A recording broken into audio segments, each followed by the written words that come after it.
Hello my dear students, हम Pankaj sir. आप देख रहे हैं क्लास 10 का ऑब्जेक्टिव केमिस्ट्री का।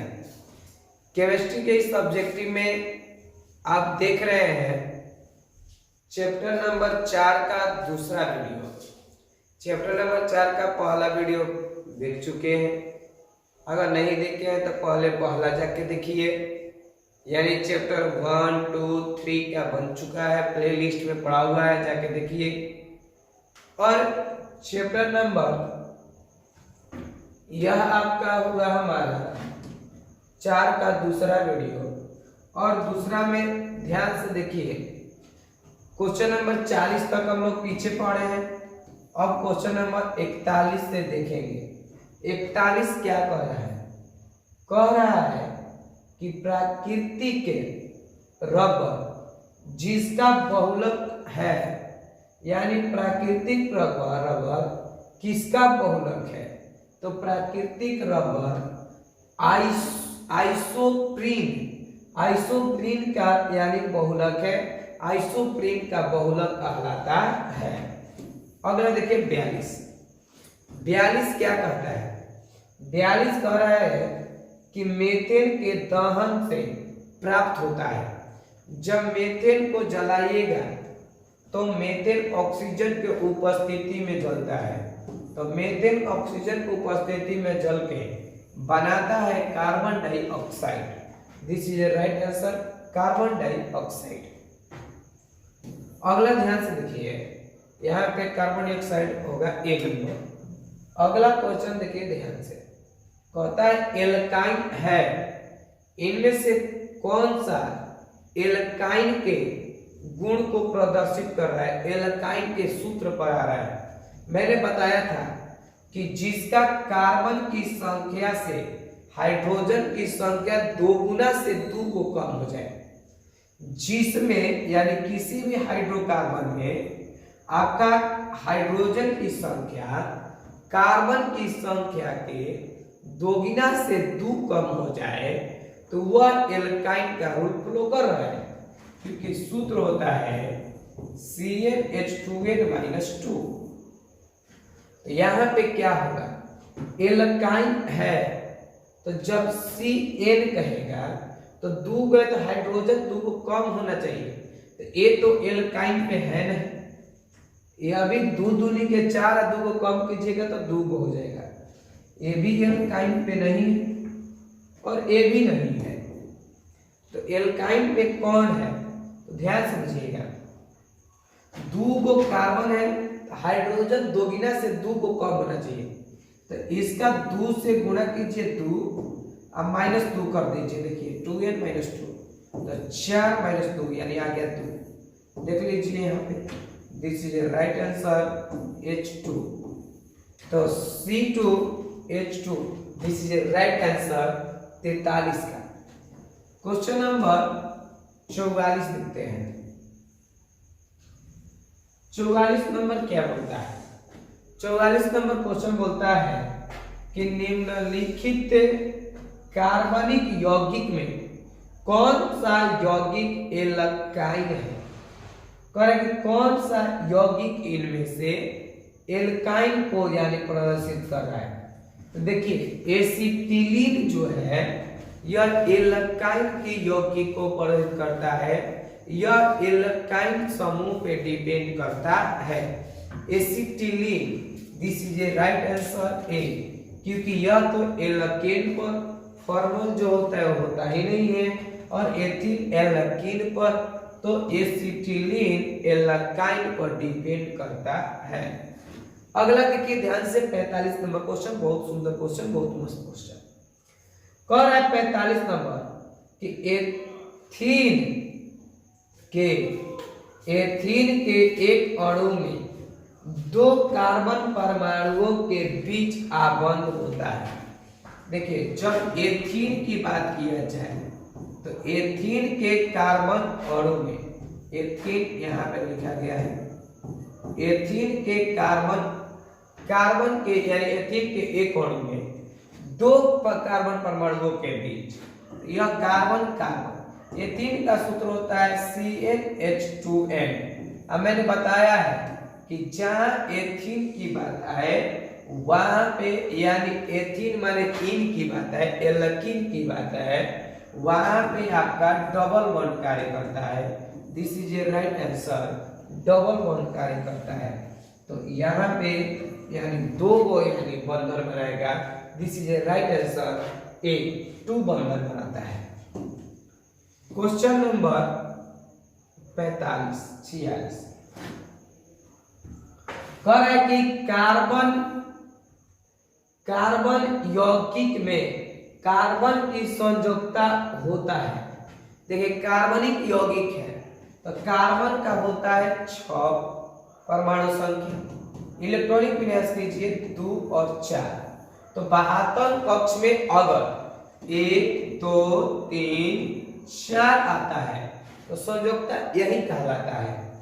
अगर यहाँ पे ध्यान समझिए, अगर यहाँ पे हमारा 5 आता है, 6 आता है, 7 आता है, 8 आता है, तब संयोजकता हम लोग 8 में घटा के बताते।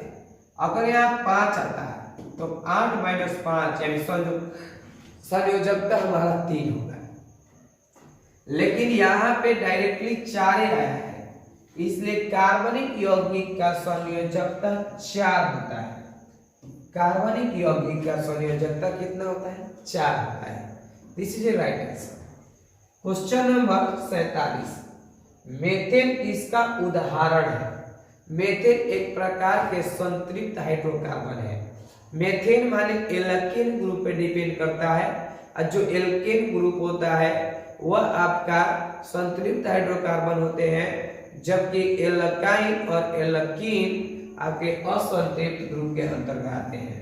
इसलिए दिस इज राइट आंसर, ए। अब देखिए ध्यान से 48 नंबर।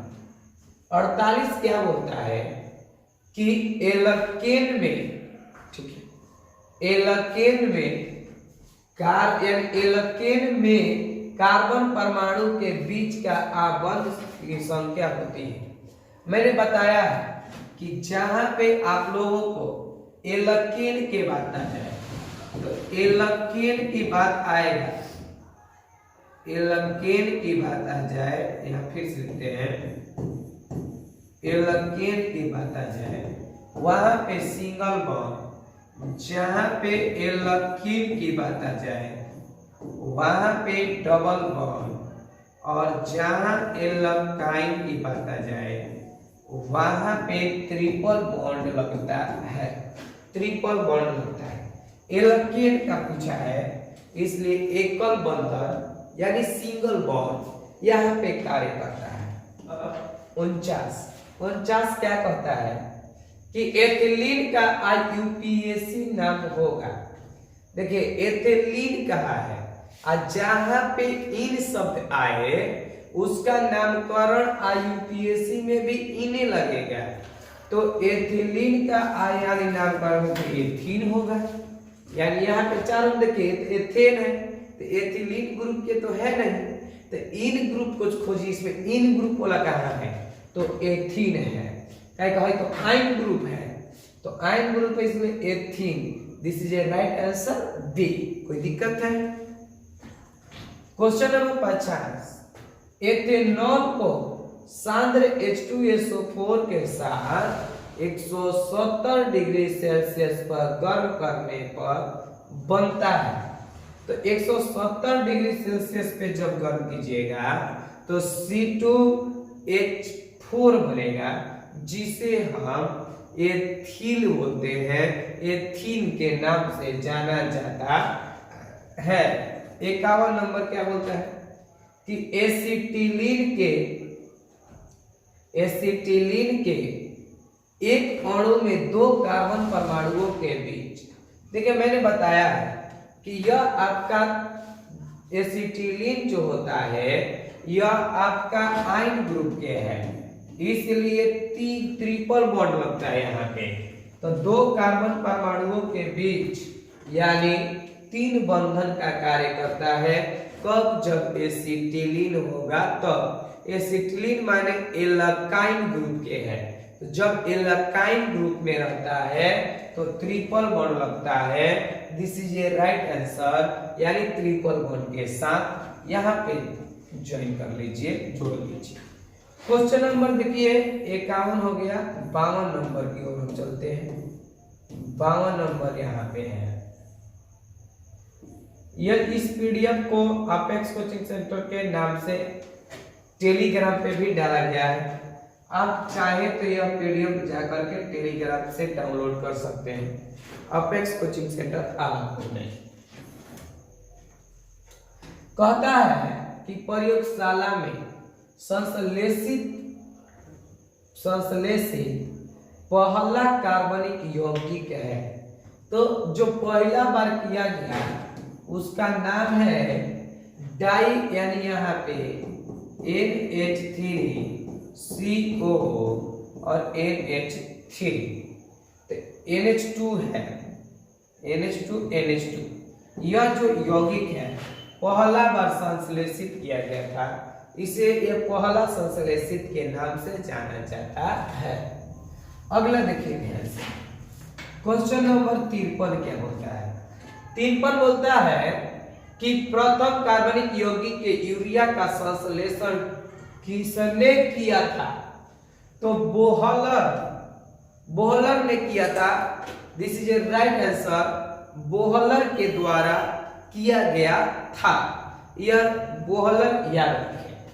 क्वेश्चन नंबर 54 कहता है कि जीवन शक्ति के, ठीक है, जीवन शक्ति के सिद्धांत का प्रतिपादन किसने किया था।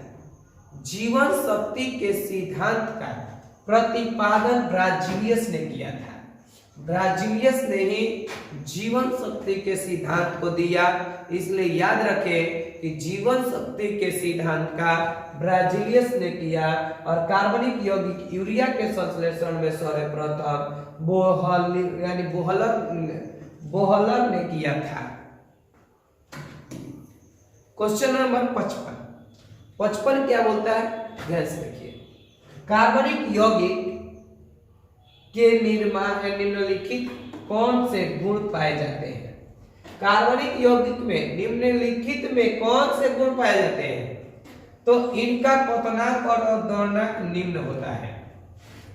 रंगहीन बदहीन ऐसा कुछ नहीं है कार्बनिक यौगिक का, बस इसमें गुण में देख लीजिए कि इसका दोलनांक और क्वथनांक, यानी इसका हीटिंग टेम्परेचर और यानी बॉइलिंग पॉइंट और हीटिंग पॉइंट बहुत कम होता है। किसका, कार्बनिक यौगिक का। किसका कम होता है, कार्बनिक यौगिक का। ठीक है।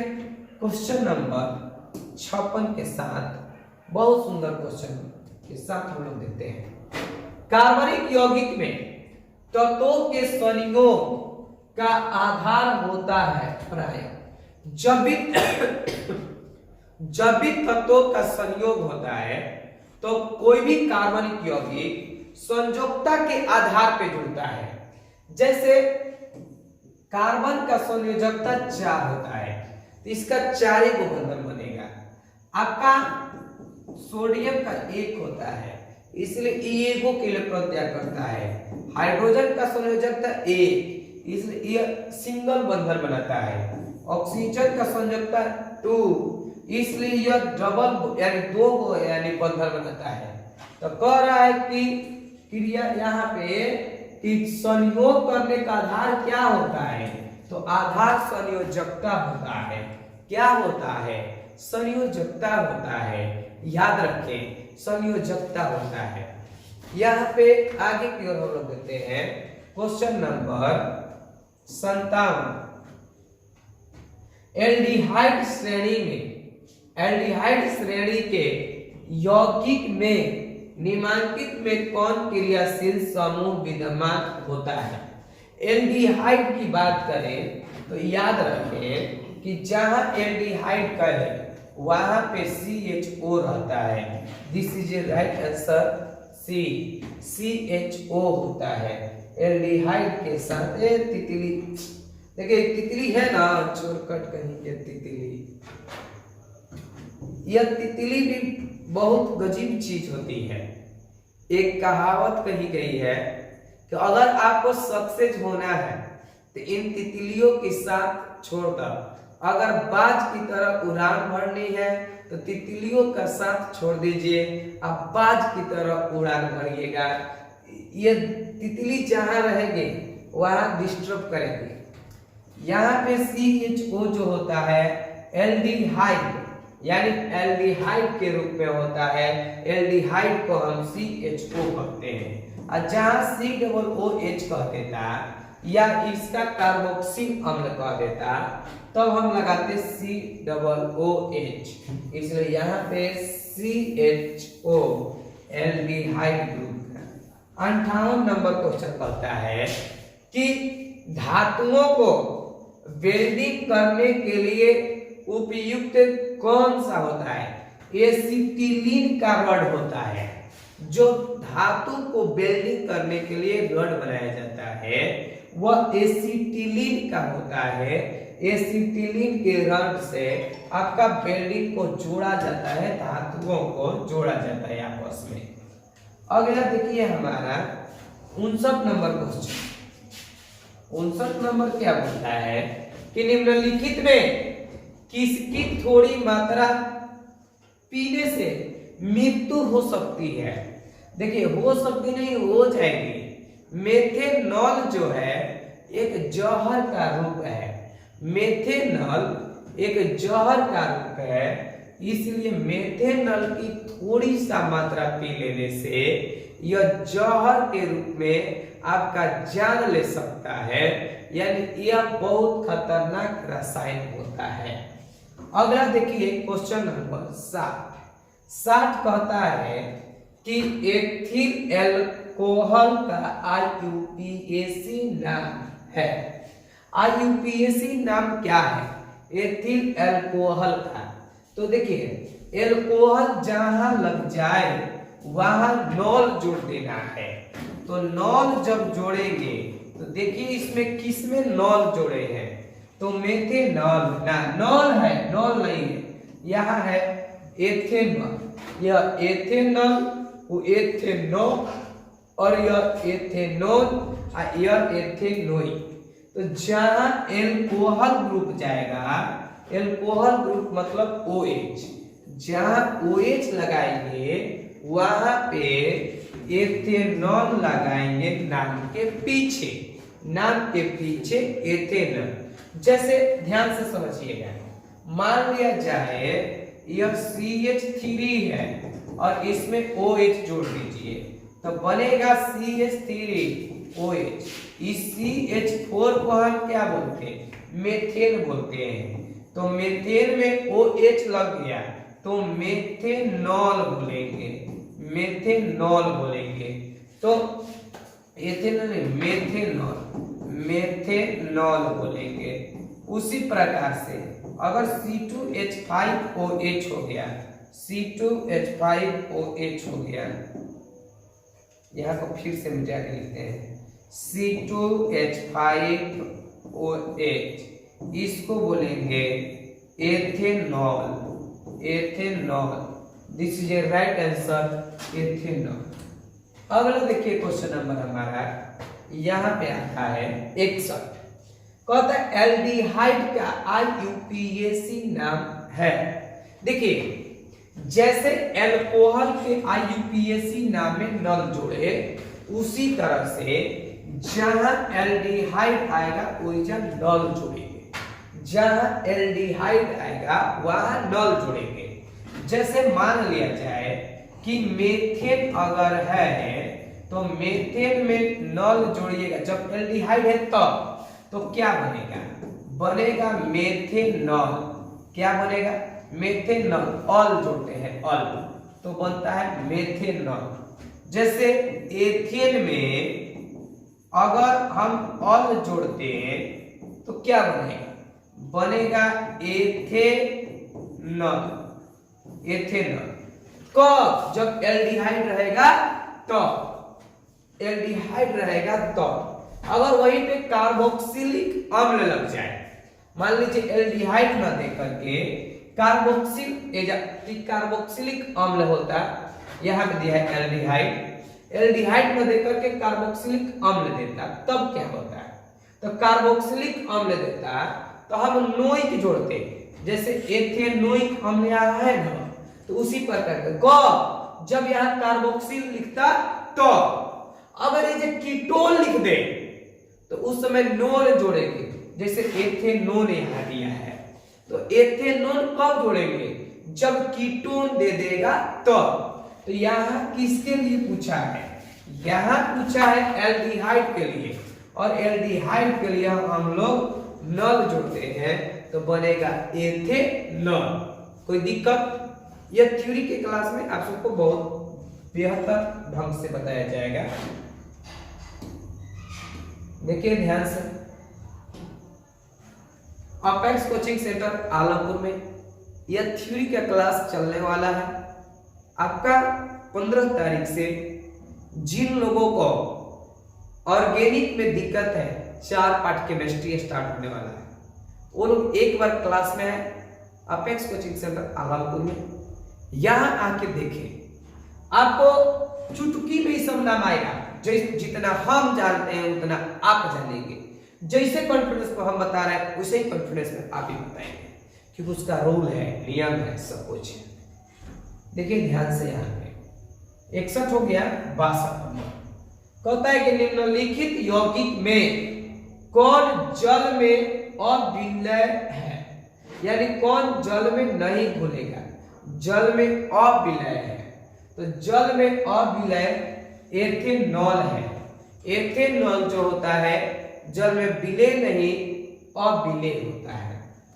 अगला देखिए ध्यान से, ब्यूटेनॉल का अणु सूत्र इतना है, तो देखिए ब्यूटेनॉल बोला है, इस बात को ध्यान दिया जाए। अगर नॉन बोला है तो कीटोन जोड़ेंगे, अगर नॉन जोड़ा है जैसे कीटोन, लास्ट में क्या रहा है? ओन। उसी तरह से कि ब्यूटेन यानी ब्यूटेन में ओन जोड़िएगा तो ब्यूटेनोन, तो ब्यूटेनोन बनेगा। तो यहाँ पे बस इस अणु सूत्र से मतलब नहीं है, ये नामे से आप जान गए कि ब्यूटेनोन कहा है तो क्यूटे यानी क्यूटोनिक ग्रुप होगा, यानी क्यूटोन होता है, तो क्यूटोन से जा लिखा है कीटोनिक। क्या होगा? Ketonic. This is a right answer. अगला देखिए यहाँ पे क्वेश्चन नंबर 64 बोलता है कि निम्नलिखित में कौन सी गैस धातु वेल्डिंग में प्रयुक्त होती है? कौन सी गैस धातु वेल्डिंग में अगर कह रहा है तो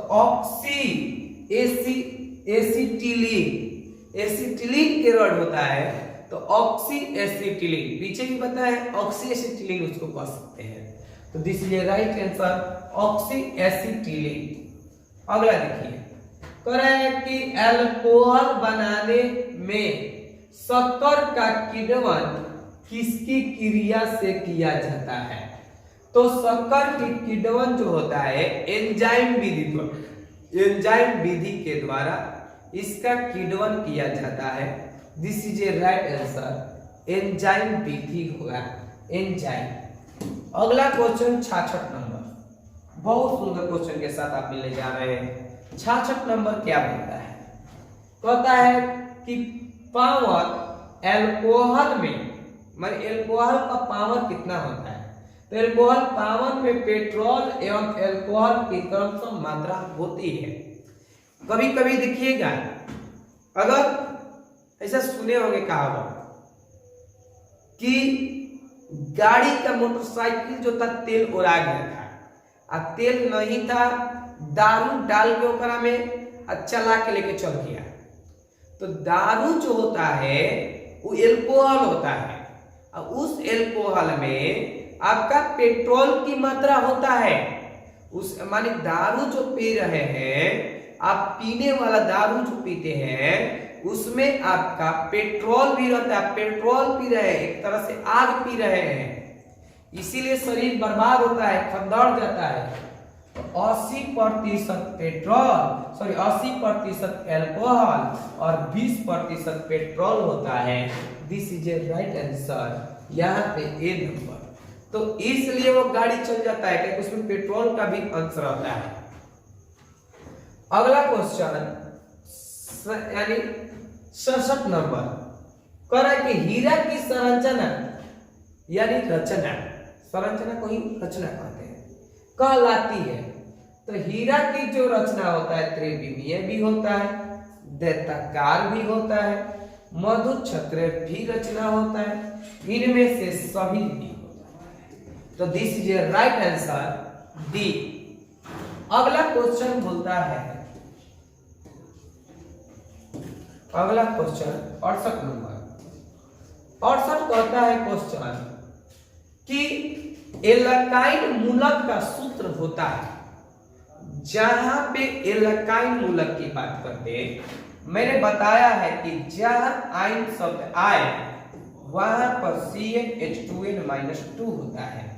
तो this is a right answer CnH2n-2 alkyl मूलक के लिए। आपका किताब में क्या आंसर दिया है उससे मतलब न रखें, आप जो हम बता रहे हैं वही दिस इज राइट आंसर और करेक्टेड आंसर है, इस बात को ध्यान में रखें। 59 नंबर देखिए क्वेश्चन कि एल्काइल में कार्बन कार्बन परमाणु के बीच रहता है। जहां एल्काइल के बाद आ जाए वहां ट्रिपल बॉन्ड लग जाए, जहां एल्काइल की बात आ जाए वहां ट्रिपल बॉन्ड लग जाए। तो यहाँ पे ट्रिपल बॉन्ड होगा त्रिबंध के रूप में होता है, कहां जहां एल्काइल की बात आएगा तब। 59 नंबर हो गया। अब हम क्वेश्चन नंबर 70 देखते हैं। यहाँ पे 70 नंबर यहाँ पे जब 70 नंबर क्वेश्चन है कि Al4C3 के जल अपघटन से बनता है। देखिए जब इसका जल अपघटन करेंगे तो एथीन बनेगा। क्या बनेगा? एथीन बनेगा। एथीन बने के मतलब कि एल्कीन ग्रुप के बनेंगे एथीन, जिसका सूत्र होता है C2H4, जिसे हम एथीन कहते हैं। तो यहाँ पे this is a right answer D. 71 number कहता है एथेनॉल को 7H2SO4 के साथ गर्म करने पर निम्नलिखित में कौन सी गैस बनती है? तो जब एथेनॉल को हम यानी गर्म करते हैं तो 7H2SO4 के साथ तो मेथेन गैस बनता है। This is a right answer A, methane gas बनता है। मेथेन का सूत्र होता है CH4।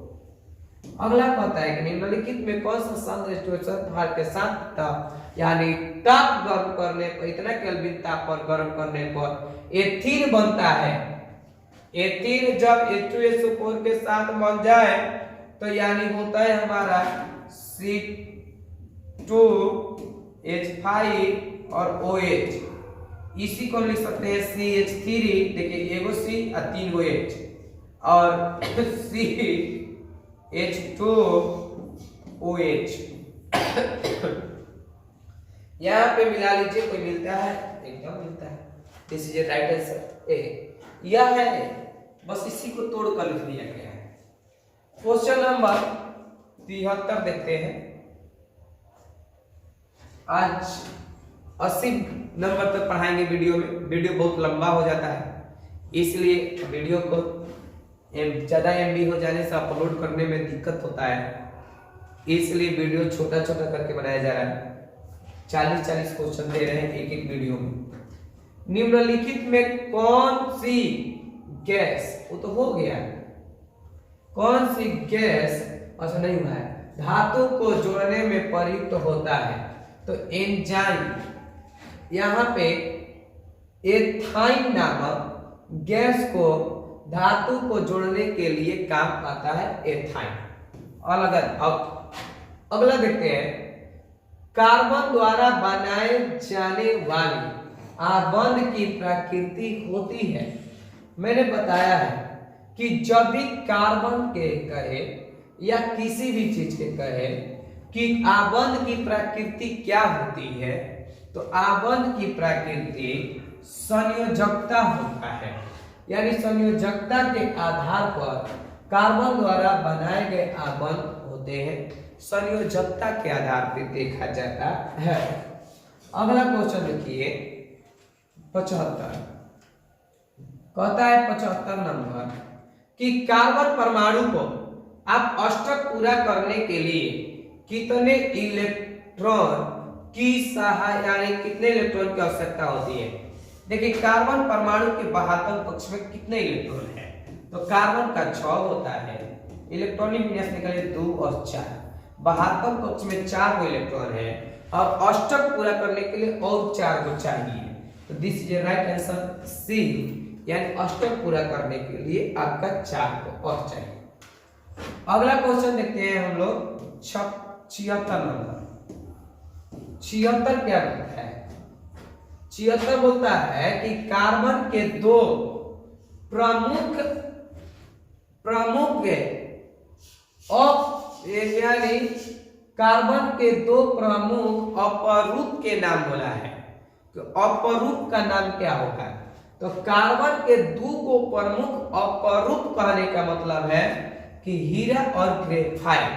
हीरा और ग्रेफाइट यह कार्बन के अपरूप है, इसलिए हीरा और ग्रेफाइट भी कार्बन के खदानों में यानी कोयले के खदानों में भी कहीं कहीं मिल जाते हैं, तो इसी का अपरूप है। और हीरा किस तत्व का अपरूप है, हीरा भी कार्बन के ही अपरूप है, ऊपर बताए कार्बन के अपरूप है। अगला 78 नंबर, कार्बन कौन हाइड्रोजन से बने यौगिक कहलाते हैं। कार्बन और हाइड्रोजन से बने यौगिक को हाइड्रोकार्बन कहलाते हैं। कल भी बताए थे कि कार्बन और हाइड्रोजन से मिलकर बने यौगिक को हाइड्रोकार्बन कहते हैं, हाइड्रोकार्बन जो नाम से जानते हैं। 69 नंबर, 3 कार्बन परमाणु को वाली एल्केन का नाम बताएं। 3 कार्बन परमाणु वाली यानी 3 को जब कार्बन परमाणु हो तो उसके एल्केन का नाम बताना है, तो जिसका कार्बन के 3 होगा उसे हम प्रोपेन कहेंगे। क्या कहेंगे, प्रोपेन। एल्केन ग्रुप में H कब होगा, 3 दूना 6 दुबार यानी C3H8 को प्रोपेन बोलते हैं, प्रोपेन के नाम से जाना जाता है।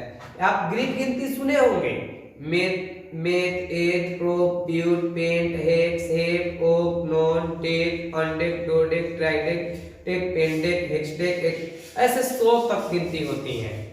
यहाँ पे जानिए केवल 10 तक के आपके गुरुजी लोग को बताते हैं, 10 क्लास तक। यहाँ कह रहा है कि 3 कार्बन के साथ एल्केन है, तो 3 नंबर पता है प्रो, यानी मेथ, एथ, प्रो, एल्केन के साथ प्रोप धन ए, प्रोपेन यानी प्रो धन ए, तो बनेगा प्रोपेन। ए यार प्रोपेन, कहीं कहीं मच्छर बढ़ जा रहा है, propane, this is right answer propane. अगला 80 नंबर, त्रिआबंध वाले असंतृप्त हाइड्रोकार्बन के यौगिक का सामान्य सूत्र क्या होता है। मैंने बताया है कि त्रिबंधन वाले की बात किया जाए तो CnH2n-2 हो जाता है, यानी CnH2n-2, this is right answer c, this is right answer c. अगला क्वेश्चन देखते हैं और थोड़ा सा देख लेते हैं, कम से कम 85 तक, कि अगला वीडियो में ये खत्म ही हो जाएगा यह चैप्टर। संतृप्त और असंतृप्त हाइड्रोकार्बन में कौन अधिक क्रियाशील होता है, असंतृप्त। असंतृप्त जो होता है अधिक क्रियाशील होता है, अधिक क्रियाशील यौगिक कहलाएगा। 82 नंबर, कार्बन के बाहरी कोश में कितने इलेक्ट्रॉन होते हैं। कार्बन के 6 होते हैं टोटल इलेक्ट्रॉनिक विन्यास कीजिए 2 और 4, तो बाह्यतम कक्ष में 4 है, इसलिए दिस इज राइट आंसर 4, तो दिक्कत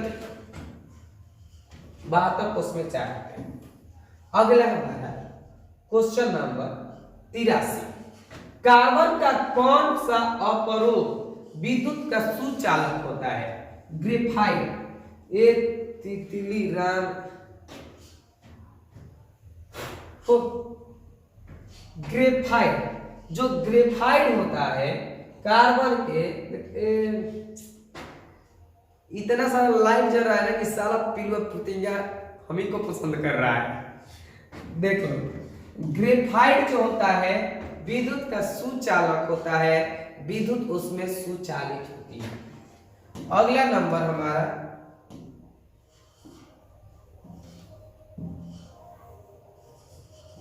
देखिए यहाँ पे बैठ गया है,